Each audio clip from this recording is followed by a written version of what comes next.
మీరెప్పుడైనా అనుకున్నారా? రాజకీయాల్లోకి వచ్చే ప్రతి ఒక్కరు మంచి చేస్తాం, మార్పు తెస్తామంటారు. రాజకీయాల్లోకి వస్తారు. వచ్చిన తర్వాత మారిపోతారు. ఎందుకని ఎప్పుడైనా ఆలోచించారా? దానికి కొన్ని రీజన్స్ ఉన్నాయి. First political pressure. అపోజిషన్‌లో ఉన్నప్పుడు గానీ, లేదా కొత్తగా రాజకీయాల్లోకి వచ్చిన వారు గానీ, ప్రామిస్‌లు చేయడం ఈజీ పని.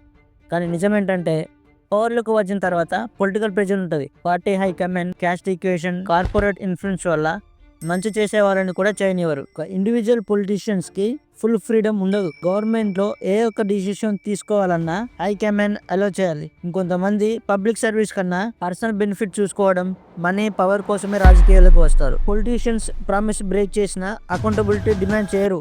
ఒకవేళ చేసినా వాళ్ళు పవర్‌లోకి ఉంటారు కాబట్టి కేసులు అవుతాయని ఒక భావన. నెక్స్ట్ ఎలక్షన్‌కి వేరే ఇష్యూ మీద క్యాంపెయిన్ చేస్తారు. ట్రాన్స్‌పరెన్సీ, అకౌంటబిలిటీ లేకపోవడం వల్లనే పొలిటీషియన్స్ కేర్‌లెస్‌గా ఉంటారు. మీరు చెప్పండి, ఇంకా ఏం రీజన్స్ అయి ఉండొచ్చు?